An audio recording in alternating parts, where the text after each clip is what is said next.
मम्मा भी हैदराबाद सिंध में और बाबा भी हैदराबाद सिंध में, और घर दोनों के नजदीक नजदीक थे। इसलिए बाबा के लौकिक रिश्ते में जो जसोता बहन बाबा की धर्म पत्नी थी, उसके रिश्ते में वो लगती थी, परंतु डायरेक्ट बाबा के कोई संबंध में नहीं थी। बाबा उनको जानते थे और मम्मा भी जानती थी, परंतु जब शिव बाबा ने प्रवेश किया तो बात ही और हो गई। कल वो दादा लेखराज और आज देखो प्रजापिता ब्रह्मा, दिव्य साक्षात्कार होने लगे। तो जब दिव्य साक्षात्कार होने लगे तो ये बात शहर में फैल गई। लोग इसी आकर्षण के कारण बाबा के पास आने लगे। वही ऐसे कैसे होता है? तो घर बैठे भी बहुतों को दिव्य साक्षात्कार होते थे। तो मम्मा कुमारी थी और पास में ही रहती थी।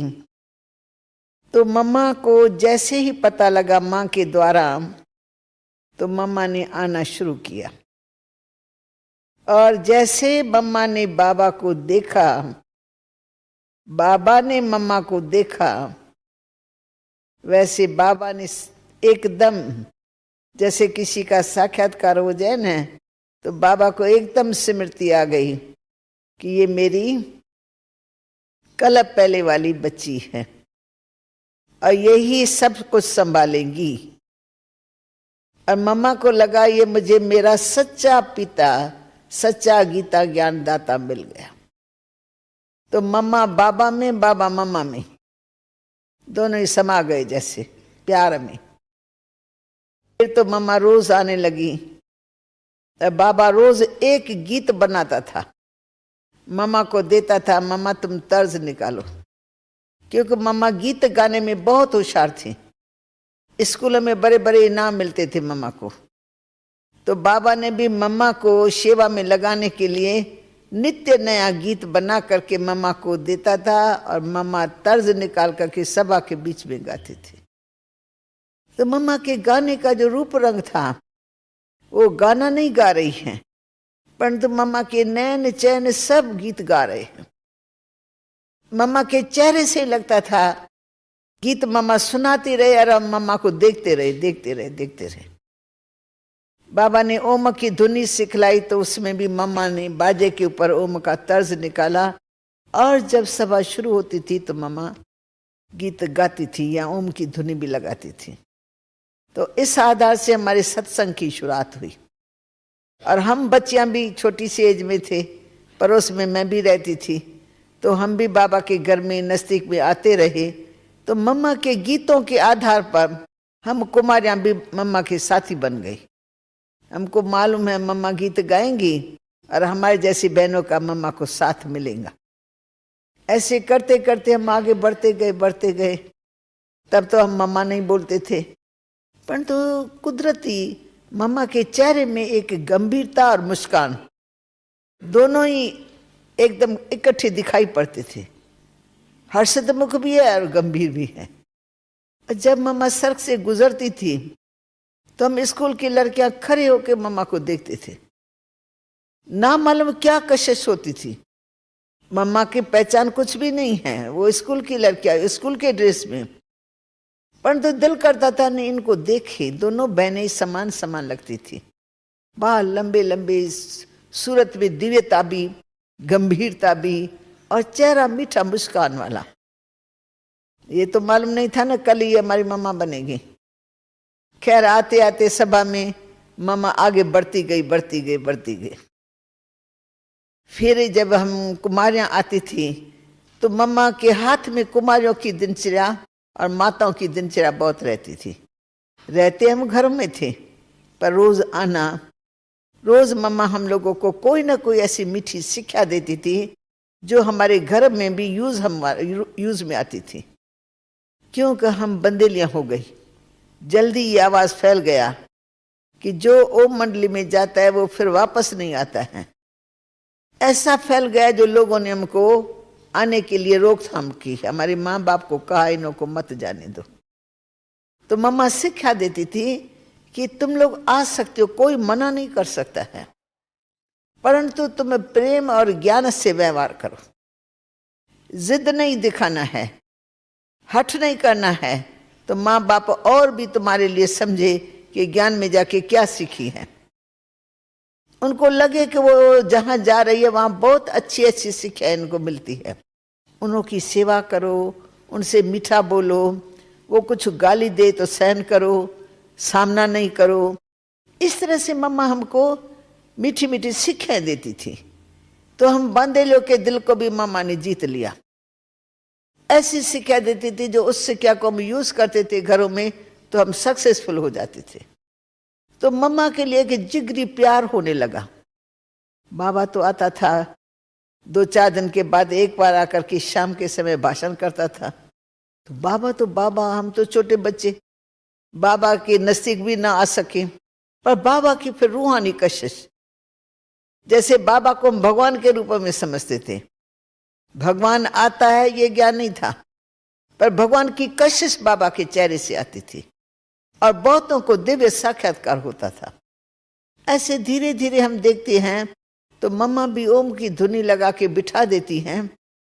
तो बाद सामने माताएं होती थी, माताओं में से कई माताएं उठ करके मम्मा को बहुत प्यार करने लगती थी और मम्मा को कहती है, मम्मा बस आज हमने आपको पहचाना, आप कौन हो, हमने आपका स्वरूप देखा, आप साक्षात लक्ष्मी हो, आप साक्षात ये कृष्ण की गोप राधे है ना, वो तुम हो। तो ऐसे ऐसे माता एकदम मम्मा के ऊपर निछावर हो गई। फिर थोड़ा मम्मा भी आगे बढ़ती गई, जो बढ़ती गई तो हमने देखा बाबा ने जो भी ज्ञान उस समय दिया, उस ज्ञान देने का मम्मा में एक ऐसा वो आ गया, हुनर आ गया कि बाबा वाणी चलाता था, मम्मा कैच कर लेती थी। और बाबा एक वाणी लेकर के भेजता था कश्मीर से, तो मम्मा पढ़ करके उसके ऊपर क्लास करा लेती थी और कोई भय नहीं कर सकती थी। इसलिए मम्मा के नाम पर बाबा के पत्र आते थे। पत्र माना ही ज्ञान की वाणी। पत्र भी लंबे लंबे होते थे ना, तो पत्र में सारा ज्ञान, निज ज्ञान। तो मम्मा उसको पढ़ करके धारण करके फिर सभा में आकर के बाबा की वो सब बातें सुना लेती थी, परंतु अपने फॉर्म में, क्योंकि सभा में तो नए पुराने दोनों होते हैं। तो मम्मा की कैचिंग पावर, ज्ञान युक्त बुद्धि, एक एक शब्द का रहस्य मम्मा को अच्छी तरह से जैसे स्पष्ट करने की भी कला थी और धारण करने की भी कला थी। इसलिए जब सभा में मम्मा की मुरली बाबा की आती थी या मम्मा सुनाती थी तो हमको मम्मा की मुरली सहज समझ में आ जाती थी। अब हम हैदराबाद सिंध में ओम निवास में तो 1 साल के करीब रहे। फिर शहर में बहुत हंगामा किया लोगों ने कि ये जादूगर है, ये है, नियम बहुत उन्हों को करे भी लगने लगे। कई प्रकार के आरोप उन्होंने धरे कि दादा लेखराज कन्याओं माता को फंसाने के लिए उसने ये ढोंग रचा है। तो इसलिए सारे शहर में गर्मा गर्मी बहुत थी।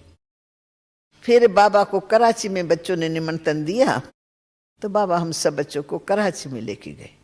तो कराची में 3-4 बंगले नजदीक में थे। एक में जो सरेंडर भाई बहन हुए थे उनके बाल बच्चे और परिवार का परिवार, दूसरे में कुमार थे, दूसरे में हमारे जैसी जवान कुमारियां थी, और 5वें में मम्मा बाबा कुछ अलग अलग, बाबा अलग रहता था। बाबा बिल्कुल क्लिफ्टन के किनारे पर बंगला था, उसमें बाबा अपनी फैमिली सहित रहता था। इसलिए दुनिया कहती थी ना ये तो ऐसा हो गया, उसने तो अभी कन्याओं माता। बाबा दिखाता मेरे साथ मेरी फैमिली है। मैं तो टीचर रूप में जाता हूँ, 1 घंटा डिस्कोर्स देके आ जाता हूँ, बाकी मैं रहता यहाँ हूँ। तो बाबा के लिए वो सेफ्टी का स्थान भी था। अच्छा, फिर मम्मा रहती थी हम बच्चों के साथ। हमने देखा मम्मा दिनचर्या में बिल्कुल एक्यूरेट। जहाँ मम्मा रहती थी वहाँ हम, नाम था कुंज भवन। कुंज भवन में हमारे जैसी कन्याएं रहती थी, 100 के करीब होंगी। तो मम्मा सबसे ऊपर रहती थी। तो सुबह का गीत बजा तो सबसे पहले देखो मम्मा की लाइट ऑन है। फिर मम्मा तैयार होकर के योग कराती थी। फिर तैयार होकर के मुरली सुनाने के लिए मम्मा का रोज समझो नित्य नेम से मम्मा क्लास में आकर के बाबा के महावाक्य सुनाती थी, जो बाबा की लिखत आती थी वो। फिर दिनचर्या में सब जो काम हमारा है ना, हर कार्य में मम्मा पहले आगे है। हमारे को मम्मा कहती कम थी पर करती जाती थी। सबसे पहले देखो मम्मा बैठी है, भोजन खाने का टाइम होगा, बेल बजेगा, हमारे जैसे बच्चे अलग बेले अच्छा पीछे खाती है। अभी 12:30 बजे ना, चलो 1 बजे खाएंगे, चलो 2 बजे खाएंगे। तो हम लोग आलस सुस्ते में कभी देरी से खाते, कभी जल्दी। मम्मा 12:30 बजे बेल बजा और सबसे पहले लाइन में बैठ जाए अकेली। फिर मम्मा को देख करके सब एक दो के पीछे पीछे भाग करके वो जो हाल होता था वो हमारा भर जाता था। ऐसे क्लास शुरू होगा सबसे पहले मम्मा, योग शुरू होगा सबसे पहले मम्मा। हर दिनचर्या में मम्मा एक्यूरेट थी और हर कार्य में अपना हाथ डालती थी। सिलाई करना है तो भी मम्मा आएंगी, देखेंगी सब सिलाई करने बैठी हैं, नहीं तो मम्मा भी बैठ करके हमको उनका बैठना ही हमको सिखलाना है। तो हम मम्मा को उठा लेते, मम्मा ये तो हमारा काम है, ये आपका काम नहीं है। बस हम आ गए मम्मा, हमारे को थोड़ी देरी हो गई, हम पहुंच गए। अभी आप तो अपनी सेवा में बिजी रहते ही है, आपके लिए ये सेवा नहीं है। तो मतलब यज्ञ के हर सेवा में सब्जी काटना तो पहले मम्मा, हर हफ्ते भोजन बनता था तो हमारा टर्न बना हुआ था। 7 दिन में ये बहनें ये ग्रुप करेंगे, एक दिन दूसरा दिन तीसरा, सबका टर्न था। पर हर टर्न में मम्मा हाजिर रहेंगी। रोटी बेलने पर कोई पहुंचा न पहुंचा तो मम्मा को कहने की दरकार नहीं, मम्मा का खड़ा होना माना ही सबको संदेश मिल गया कि हम लेट हो जाएंगे क्योंकि मम्मा अभी पहुंच गई होंगी भंडारे में। तो दिनचर्या को चलाने में प्रैक्टिकल मम्मा का वो था, सहयोग था। बाबा के मत के खिलाफ एक भी शब्द नहीं यूज करेंगे। और सदा मम्मा अपने आप को बच्ची समझ करके बाबा के मुरली पर ध्यान देना, 3-3 बार मुरली पढ़ती थी। हर वक्त जाएं देखे मम्मा के हाथ में मुरली है। हम कहती थी हम तो एक बार मुरली पढ़ करके पूरा कर देते हैं। पता नहीं मम्मा मुरली से क्या निकालती है, क्या मक्खन भर के निकालती है, कैसे मम्मा मथन करती है। तो मम्मा ने अपना टाइम कभी भी हम बच्चों के माफिक हल्की सल्की बातों में हंसना या बातें करना, आपस में संगठन होता है, बातें तो थोड़ी बहुत चलती है, लेकिन मम्मा का पार सदा ही न्यारा रहा। बाबा की मुरली से प्यार, बाबा की श्रीमत पर चलना, दिनचर्या एक्यूरेट रखना और बच्चों को अपने कर्म से सिखाते रहना। तो हमने देखा कि मम्मा की धारणा आदि से अंत तक ऐसी रही जो अपने गुणों से मम्मा प्रख्यात हो गई। मम्मा मम्मा ही बन गई। मम्मा बन गई माना यानी जो माँ के गुण होते हैं ना, प्यार देना, पालना करना, दिल लेना, हल्का करना। मम्मा अपने आप अपने बंगले में मम्मा हमारे से बड़ी थी सबसे, तो मम्मा हमारी पालना करती थी, इसलिए सारी दिनचर्या इतनी अच्छी चलती थी। बाबा मम्मा से पूछेगा, मम्मा सभी बच्चे राजी खुशी हैं? मम्मा कहेगा जी बाबा। हाँ जी, तो मम्मा के मुख पर सदा ही रहा।